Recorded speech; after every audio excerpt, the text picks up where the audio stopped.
চলে এসেছি প্রতিদিনের মতো নতুন একটা রেসিপি নিয়ে। আপনারা আছেন গ্রামের মেরানো ইউটিউব চ্যানেল। আমার এই ছোট্ট চ্যানেলে তোমাদের অনেক স্বাগত জানিয়ে আজকের একটা জানাশোনা রেসিপি তোমাদের সঙ্গে শেয়ার করব বন্ধুরা। চলো রেসিপি ঝটপট শুরু করে দিই। আজকে আমি সজনে ডাঁটার একটা রেসিপি, দারুণ রেসিপি বন্ধুরা শেয়ার করব তোমাদের সঙ্গে। তো আমি দেখো সবজিগুলো কিন্তু আগেই কেটে বেছে ধুয়ে নিয়েছি বন্ধুরা। চলো রান্নার কাছেই চলে যাব সরাসরি। এখানে নিয়েছি কলাইয়ের বড়ি বন্ধুরা। এই কলাইয়ের বড়িটা আগে ভেজে নেব, সুন্দর করে একটু ভেজে নিতে হবে কলাইয়ের বড়ি। কলাইয়ের বড়িটা একটু লাল করে ভেজে নিয়েছি। এইভাবে একটু সুন্দর করে ভেজে নিলে একটু জিরে ফোড়ন দিয়ে দিব তেলে। যেগুলো দিয়ে দিয়েছি এইবার দিয়ে দিব হলুদ। এটা একটু আমি ভেজে নেব। সবজিটা খুব সুন্দর করে হালকা করে ভেজে নিয়েছি। আর এই যে সজনে ডাঁটাটা এবার দিয়ে দিব। তো আমি 2-3 মিনিটের মধ্যে আমি নেব এইভাবে। তো বন্ধুরা দেখো সবজিটা খুব সুন্দর করে কষিয়ে নিয়েছি। আর এই কষতে কষতে একটু সেদ্ধ হয়েছে।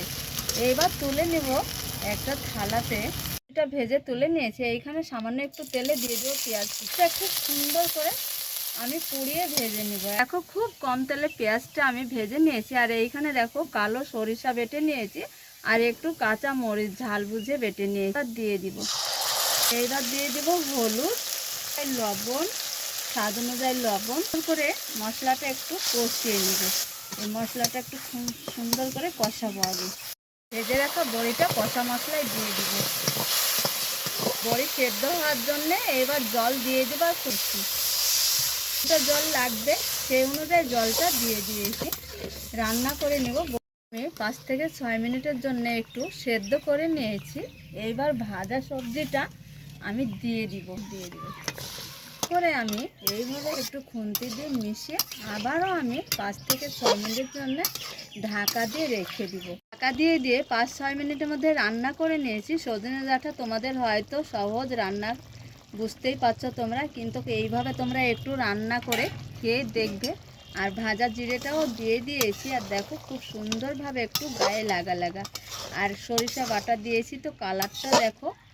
আর এই যে গায়ে লাগা ঝোলটা দিয়ে ভাতটা মেখে খেতে কিন্তু খুব ভালো লাগে। আর শেষে দিয়ে দিলাম একটু জিরে ভাজা। বন্ধুরা দেখো সজনে ডাঁটা সবার প্রিয় পছন্দ ডাঁটা। আর সজনে ডাঁটা খেতে কিন্তু দারুণ লাগে। আর রান্নাটা দেখো কতটা লোভনীয় হয়েছে, দারুণ স্বাদের।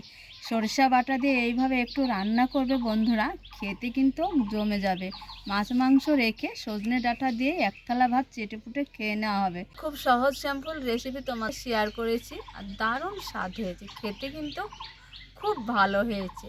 রেসিপি এইখানেই শেষ করছি বন্ধুরা। যেখানেই থাকো ভালো থাকো, সুস্থ থাকো। তোমাদের